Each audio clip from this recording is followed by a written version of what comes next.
Hi, I'm Heather Brown, and I'm co-hosting with Janine. Do you wanna? Hi, I'm Janine Shepard. And we're both working with the State Board of Education through ISU right now. And so we started this group. We met last week, and we'll keep meeting every week to kind of spread the joy and wonder of mathematics. That's our goal. So today we are talking about trying to keep kids focused and ourselves focused in May when everybody's doing the countdown. So we have a couple people who are going to give us their ideas, and then we'll open the conversation. If people join us while we're here, we'll take them, and then we'll also be recording this so that people can watch it later if they'd like. So we're going to start with Jackie Weinstein. If you can introduce yourself, tell us where you're from and what you do, and then kind of give us some ideas of what you do to keep your kids motivated and engaged right now in May. Sounds good. Hi, I'm Jackie Weinstein. I work at Hawthorn Elementary South in Vernon Hills, and I teach second grade. And I find the most important thing all year is movement. So I try to base my math around movement and different ways to go about each day. So the first thing I really was thinking about was how I split my math period. I have 80 minutes of math. So sometimes I do a 40-minute whole group activity, then I go into centers, versus some days when I know towards the end of the year, I'll do 20 minutes of a whole group lesson, 40 minutes of centers, 20 minutes of a fun game or something more engaging. So some things that I was thinking about what I'm doing this week, since it's the end of the school year, is right now we're teaching time. And I have the kids standing up on their chairs, not on them, behind them, and they're rotating around the chair like a clock. So it's teaching them that it's clockwise, and I have them go backward. And then we talk about go to 15 minutes. Where would that be on the clock? Where would 30 minutes be on the clock? Where would 45, where would an hour be? And then we can actually even go more in depth and say, ooh, what's a half an hour? Or what's a quarter past? So they actually get to move around their chair, and I can see every kid and what they're doing and if they understand it, and if they're going the wrong way, they're going the right way. And then they challenge each other. They can take their chairs to each other and say like, ooh, go to 30 minutes, go to 15 minutes. And so they're just rotating around, really working on those increments of time and knowing quarter past, quarter to, half an hour, and all that stuff. So they're really loving that because they're all out of their seats. And no matter what type of student it is, they can do this. And there's always a manipulative with them if they don't know how to do it. So whether it's a mini clock, a big clock, we have clocks in the classroom, we have with all the increments on them. So there's also a lot of things around to help them. We find that they're like really understanding this concept so much better when they're moving around. And then I do center-based every day. And my center-based is build, is the structure I use, but we have a build trophy. And instead of having the kids earning a prize or earning something that is not an incentive, the incentive is actually to do your best work. So we have an acronym BUILD. So they have to try to earn points each day to become mathematicians, basically. So every day they actually self-reflect, and they give themselves with their groups a 1, 2, 3, 4, or 5 based on BUILD. Were they engaged? Did they do their work? Did they work well with one another? And then at the end of the week, they have to add up all their scores, and one group gets the trophy. And it's created a lot of camaraderie in my classroom, especially at the end of the school year when they know each other and are so excited. I take a picture with them and their trophies to send to their parents, and they really are motivated. It's not anything crazy or expensive. It's so simple, but they're so excited to get the trophy, and they're actually excited to see new teams win. And as it's coming towards the end of the year, they are really excited too. If one group won it 2 weeks in a row, they'll sometimes donate it to another group because you're building that classroom community, it's such a simple thing, especially at the end of the school year, to not always we don't have to earn an extra recess or give a prize or do anything like that. It's internal motivation. So I'm always trying to look for that way of doing things. And I do a lot of movement breaks throughout. And the other big one at the end of the year that I do is I pick or the students pick a teacher that leads a center. A student that leads a center. So student-led centers are awesome And it's amazing to watch. Instead of grouping the kids, oh, this one's low, this one's medium, this one's high, more grouping the kids in a way where they can work with each other and figure stuff out. And mixing up the groups has been huge for me now that I know the kids so well, because they have that one person they can be like, that's the leader. And the kids actually know better than me sometimes who that person is going to be in their group. And then now I let the kid that went the week before choose who's going to be the next teacher leader. So it's been really fun to add in these new strategies. And I'm finding that the more I implement this stuff towards the end of the year, the more eager and excited they're getting. Thanks for sharing. I think those are awesome. So do you find like with the clock, they're kind of creating muscle memory, right? Like the idea of, do you find that helps when you go to the paper version? Like, do you see an increase of students' memory and ability? Do you see them like wanting to like stand up and move? You know what I mean? Like, it's really funny because today when they came in the morning, their morning work was math with time. And I'm like, wow, they like get this. I always felt like time, I was very worried actually because we had switched our scope and sequence and time is later than usual for us. Mm-hmm. And I'm like, I don't know if it's because of how we taught the number line and hopping and all that stuff is now helping. But I was like, wow, but they were getting out of their chairs, yes, and hopping around. So it's really is a strategy they're going to use, especially the learners that struggle. Yeah. And then one thing that we talked about last week is we talked about classroom management ideas. And it sounds like what you're saying, some of these ideas are working with the classroom management as well. And I think classroom management is like really important at the beginning of the year, and then to set up those skills, and then like really important at the end of the year. So is the trophy thing, it's the same trophy that just keeps moving? Is that right? Yeah, and we kind of change it up throughout the year. So at the end of the year, it's more based on these team leaders that are trying to help the team earn the trophy. Oh, that's so cool. And so that kind of, I'm sure that helps with classroom management overall, right? It does. And it's so funny that they're still so excited about it. Yeah. And I think because we're putting it onto the students more, and at the beginning it's all so teacher focused, that they feel more ownership. Yeah, that's cool. All right, Laura, do you want to introduce yourself and tell us what you do some ideas that you do at the high school level to keep your kids interested at this point in the year when there's only 8 days left?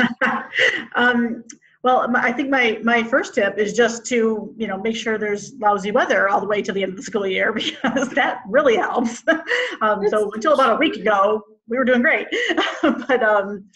And then we do have an advantage at the high school level because we do have finals hanging over their heads. So that, keeps them focused on some level. But I find high school, it's not they don't get as antsy and like wanting to get up and go as much. It seems like it's more of a like, they're just done. They're drained. They're tired. They're ready to be done. And it's hard for them to focus for that reason. So, one of the things I do, I need to keep my energy up, because I feel done and tired and all that too. But if I keep my energy up, it helps keep the energy in the classroom up, and then we can get more done, and they, can learn better that way. I also do try and get outside if I can find a valid reason for being outside. So like specifically in geometry, I like to go out and review similar triangles and right triangle trig, measuring trees and things like that. Because, if they're outside, they're, we all enjoy being out when it's nice, and then it's something different, which attracts their attention. But beyond all that, I find keeping essentially the routine the same. I don't want to give them any clues that like things are winding down, because they're really not. We don't wind down until we're done. So still checking homework in whatever way I've always done that, and still having an opener every day, and all the usual expectations of the classroom, maintaining all that, gives them the sense that we are still here in the classroom, still doing these things. So it's not necessarily one, specific activity, but it's just kind of an overall feel in the classroom. I'm trying to maintain that we are still in it here. We still have, this last chapter to cover. I'm giving my last test on Monday before we start reviewing for finals. So, we are still definitely in the thick of things right now. And I need the kids to understand that and just feel it, so they don't check out too early on me. I think that's so true. I mean, I think that I know a lot of people do the alphabet countdown, and especially in the elementary. Do you guys do that, Jackie? Yeah. And I worry that you're starting an alphabet countdown 26 days before the end of the year. That's like a fifth or like a sixth of the year, right? I mean, that's a pretty high portion to start having students think about the end of the year. Yeah, So we actually don't do it. Our second grade, we decided not to. Because of that? Yeah, kindergarten and first do it, and fourth and fifth, and second and third don't do it. Yeah, I feel like the last like 5 days. Yeah. Intense. It is. It's a lot. And I think also, I mean, I know my daughter went to open house, what was it, a week or two ago? I think it was May 1st. And she got like a handout that was talking about, you know, the best part about first grade was da-da-da, and like these other things that they were filling out. And I was like, this is crazy. I'm like, they still have 20 some days of school left. I don't, in some ways, the less we talk about the end of the year, the easier it is, probably not only for the kids, but probably also for us, because we're not kind of doing the countdown as much. LaToya, can you hear us? Am I pronouncing your name correctly? Are you still with us?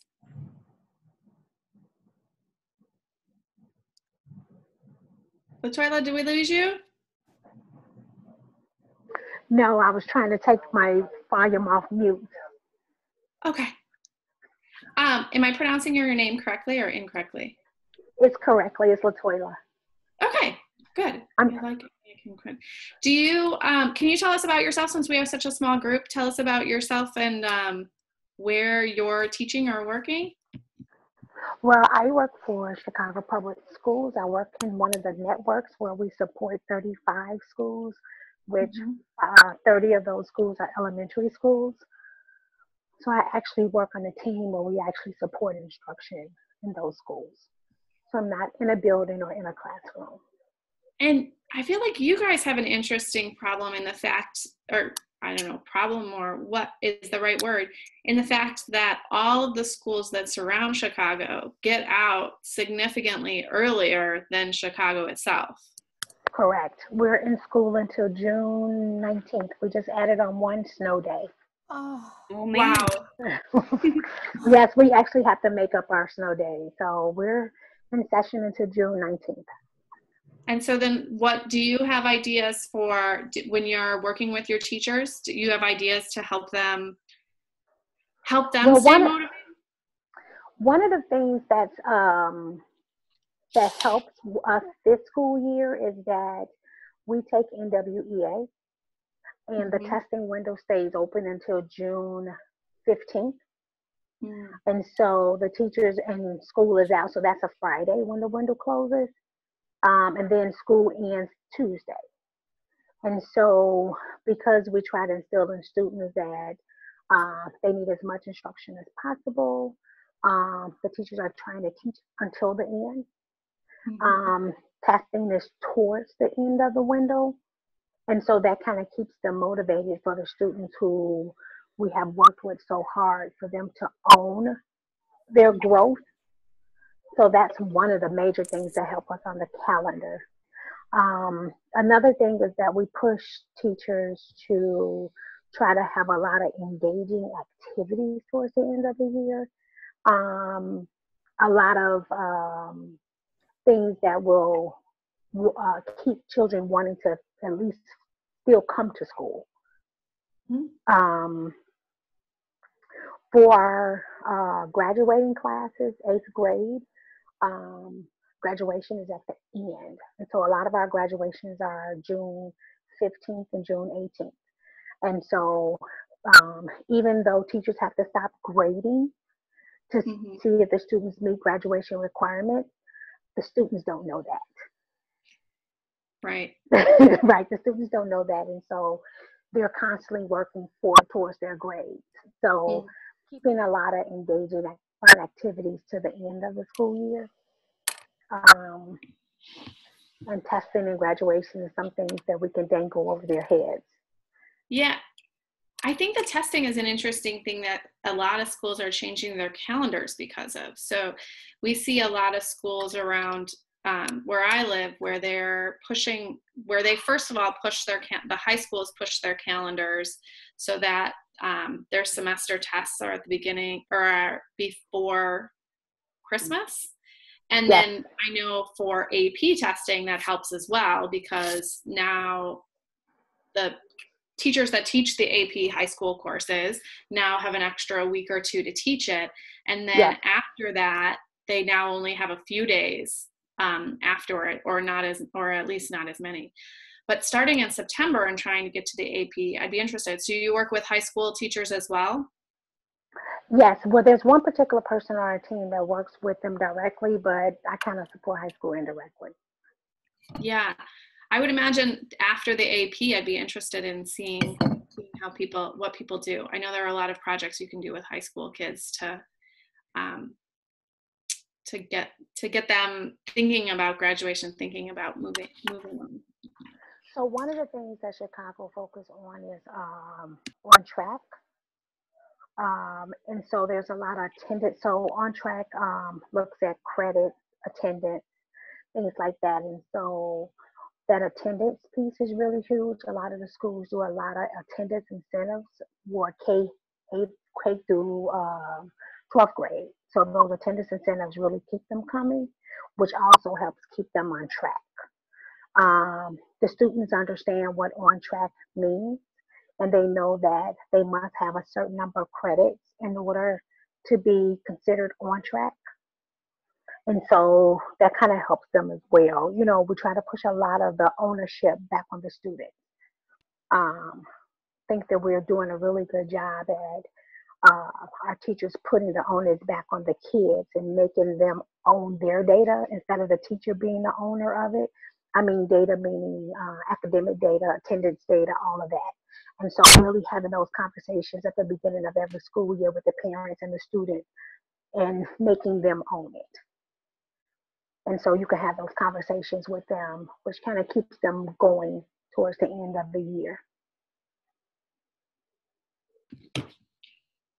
Yeah, I think that's great, giving the students responsibility for what you're doing. Yeah. That's also a state board of ed goal right now, is students on track. So 9th grade is where we talk about is the language that's actually used is on track. 90% of students or more on track. So yeah. And so we use the same language 3 through 8 as well. Yeah, right. I know that CPS I know a lot of that ESSA plan came from feedback from CPS. Janine, did you want to share a couple resources, ideas that we had talked about? Sure. Yeah. So as Heather and I were preparing for this call, we were just kind of brainstorming, like, what are some things that we did when we were in the classroom, and what are some things that now looking back, since we've been in Heather's been in this position for a long time. I've been out of the classroom for 2 years. But looking back, like, what would we do with these final weeks to make them the most meaningful? One thing that I was really excited about is if I went back to the classroom next year, I would use that last week or two to implement something new and test it out. Like that would be my guinea pig time, right? I've already built a rapport with my students. I've already established that climate and culture that I want. So let me try something new that might fail, that they might hate. But it's not going to, but it's that opportunity, right? To implement something that might be a little bit challenging for myself. So some of those things might be, either it could just be some new tasks, right? Experimenting with some open-ended questions that we know historically make our students uncomfortable, right? One of the things that I'm a science specialist as well. So science and math are my passion. I was like, this would be a great opportunity to jump into some STEM activities, right? That have a meaningful math component. So one of my favorites, I'll share my screen. It's Barbie bungee jumping from Illuminations. Oh, I'm sharing the wrong screen. That's my travel voucher. Hold on. Not the right one. That's fun. Here we go. Still the same one. Still your travel voucher. No, now it is. Now it's right. I was going to say, the green box is around my second screen. Barbie bungee jumping. So this is from Illuminations through NCTM. And I'm not sure, do you have to be a member of NCTM to see the Illuminations? Are you guys all NCTM members? You totally look this up and see if you can get to it. If not, I'll share. But Barbie bungee jumping, it's a fun little STEM activity with a really good M component. A lot of times the mathematics in STEM gets overlooked, or it's not necessarily at grade level. And this is one example of where they're doing the math very, very well in a science-y data collection activity. So you complete the data table. You're looking at how many rubber bands you can connect and still have the Barbie safely bungee jump from a height of 400 centimeters. So you graph you collect data for 2 rubber bands, 4 rubber bands, and you're measuring how far she goes, how long the jump is. And then you graph a scatter plot of the data.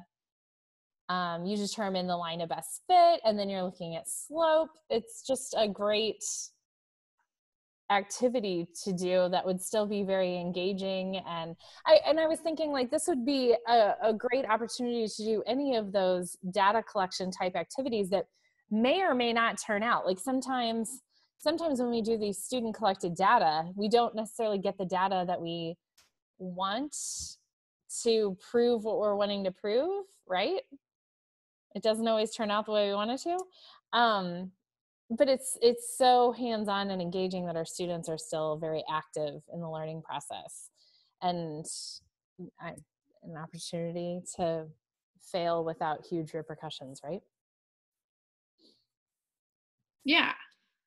We also discussed Yummy Math, so that opportunity to really apply what they've learned.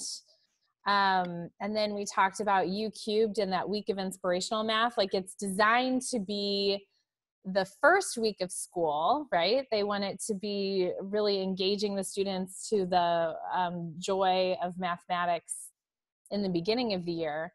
But that would be a great time to, if you didn't do it at the beginning of the year, it'd be great at the end too, right? To really explore some of that joy and beauty piece and just take the time to enjoy the math. And as a good setup to, again, kind of the idea of using this time, especially where other teachers kind of start counting down the days or not using them as effectively, if you feel like your material has been, covered or whatever, kind of using it to springboard ideas that you might start your class with in the fall, like the week of inspirational. One of the things I shared, do you want me to share my screen, is the Graham Fletcher 3-act task, or Dan Myers has the 3-act task. Do you guys know about those? Yes? Yes, we actually introduced it early in the school year. Oh, great. So I will show one just for the people that are watching it as a recording anyhow. So if I look at Graham Fletcher and Dan Myers both have wheelhouses of different tasks. And so like the one I was looking at that you're trying to is figure out how many different outfits that Zoolander can wear. And of course it's not going to work now because of my internet. But just this idea of like trying to figure out how many sides there are and how many pieces there are, and getting to the fundamental counting principle, or for younger kids, getting to, tree diagrams in 7th grade, or even just basic multiplication. And then it's kind of fun when you get to the final act, after students kind of identify their questions and come up with it. Of course, there's fun music, right? Of showing him in all of his different outfits. And then showing the final answer. So, that one was kind of fun. So So trying to keep the mathematics focused on the mathematics, but allowing yourself kind of freedom to open up to some of those new things. All right, before we go, we would love to ask, we ask at the end of every call, the second call, what ideas would you have for, if you were going to have another discussion with people, what ideas would you want us to share or want us to have as a topic of conversation? Homework. How much to assign, what kind to assign, how to assess, how to collect it or grade it or see that it's done, or we could do a year's worth on that, I'm pretty sure, but okay. I'm constantly changing up what I do, trying to figure out the right thing, and I haven't found it yet. The perfect formula. Yeah, right. I have some things I like, but right, you don't want to make it count too much, but you don't want to make it. Do you want to make it not count at all? That's a right. great. And do they need to do it right, or just have it done, or just try it, or there's just so much. Jackie and I are actually both on a committee where we've been talking about homework for the last couple of months, so that's kind of why both of us kind of smiled about that. Okay. Good. Have you come up with the perfect formula? Because I'd love to hear it. No, it's hard. It's hard because interestingly enough, it's hard because a lot of parents want homework. I know. And then you have another population of parents who are like, we don't want homework at all, and the parents kind of put it on the teachers to come up with the perfect solution. And it's really tough. So we have talked a little bit about like the idea of homework choice, like people having the ability and really thinking about the purpose of homework rather than it being busy work. But yeah, I definitely agree. We could have an entire conversation about that. LaToya or Jackie, any suggestions for conversations you'd love to join? I think grading, period. Grading? Okay. Yeah. Grading is something that a lot of teachers struggle with. What to grade, how to grade. Mm-hmm. And then when to not count. Grading versus A to F. Yeah.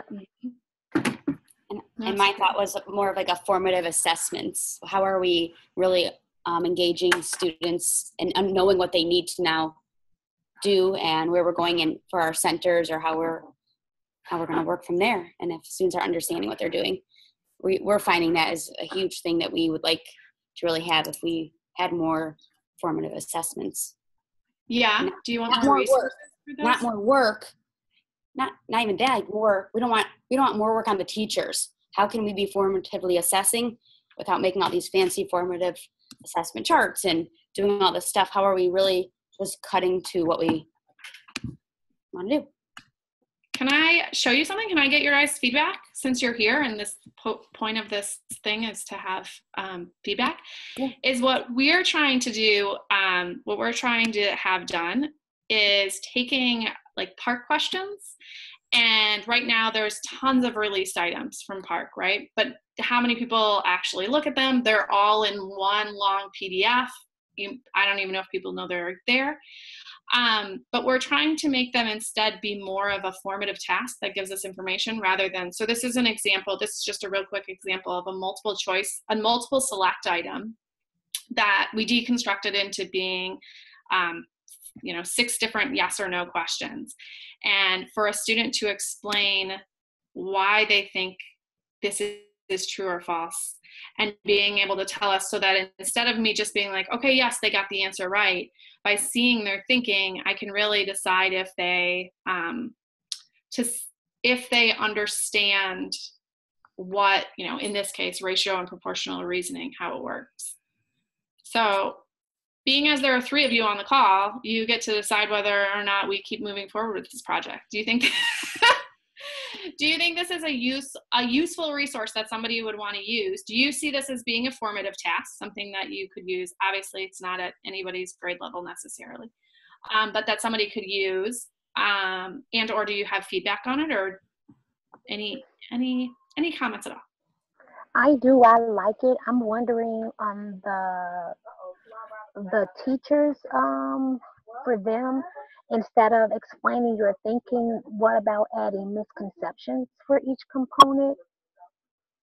So like if a student say yes or no, and if it's wrong, they get to, understand what the misconception is, similar to how they do on the Mars test. They give the misconceptions. Oh, like on a teacher version of it? Yeah, teacher version of it. Yeah, so we can have sample student work. Yes, create a teacher version, and instead of explaining your thinking, give the misconception at each piece of it. Yeah. And what they mean. Okay, I'm just writing notes on here. Yeah. Yeah, I like it. I like it a lot. It would be nice. One of the things we've talked about doing, using these calls for, is to have, we've talked about like putting this out ahead of time, whether it's this one or something else, and asking teachers like, hey, give this to your students and then bring it back and let's look at some student work together. I have a question. Would you align it to the scope and sequence, to the pacing guide for the state? The state doesn't have a pacing guide. The units of study. So I'm not sure if you're talking about, I think CPS has official pacing guides. There is has them on oh God, I can't even, the model math curriculum. Yeah, the live binder, the model math. Model math. Yeah, model math. Yeah, we do have the scope and sequence from there. We could certainly look at potentially putting them in that order. Is that what you're saying? Or just saying where they would fit? In that order where, right with them, so they can, make them useful, because if they're using, like we kind of push that scope, the model math. And so that would be nice. Got it. Yeah, and I had asked, I know Heather, that very same question about the model math, because my other thought would be having a discussion with what would be amazing for, I know, elementary, is what order are you actually teaching in, and what do you find to be beneficial? It would be an awesome conversation to have. I know it's not on this topic, but. No, that's fine. I'll write it down on my other sheet.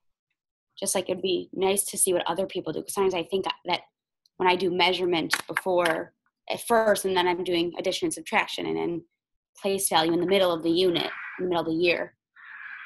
Yeah. How does that look for other people? It'd be really interesting. Yeah. Yeah. Great.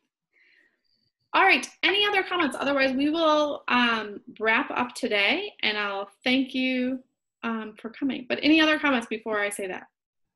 Why can't I find the stop screen sharing? What are those lines coming from? All over it. I don't even know. It's like I'm missing something here. I don't know. All right. Any other comments or questions? I guess you'll just have to keep looking at my screen until we're done with scribbles on it. I don't even know. No. Before we go, any other questions or comments? Where are the replays of these things or recordings available? Because like last week, I wasn't able to be there, but. That's a great question. And luckily I'm screen sharing so I can just show you. We on Math Teachers in Action, this is the content specialist website. Yeah. It's got the scribbles. I can't get rid of them. Sorry, guys. Wow. Math Teachers in Action. And then this is #ILMathCom. And so if you go in there, it has the announcements and the registration for whichever sessions we have. At the bottom, there's a forum, so you guys can make comments on what we talked about. So we'll actually create a thread right now with some of the suggestions that you guys had. And then at the very bottom, there's an archive, so you can see the one from last week. The one thing with the archive, we will say the problem with Zoom, which there aren't very many, I'm actually I heart Zoom, is that you can only record one of the breakout rooms. So we didn't have a breakout room today, so like the whole thing will be recorded. But in that one, you see the beginning and the end with everybody, but in the middle it follows elementary. So that's just kind of where it fell. Good. Any other questions? All right. Thank you guys so much for sharing your ideas and ideas for future ones. I really appreciate it. And we'll post this for other people to see. Thanks. Thanks. Thank you. Bye, everybody.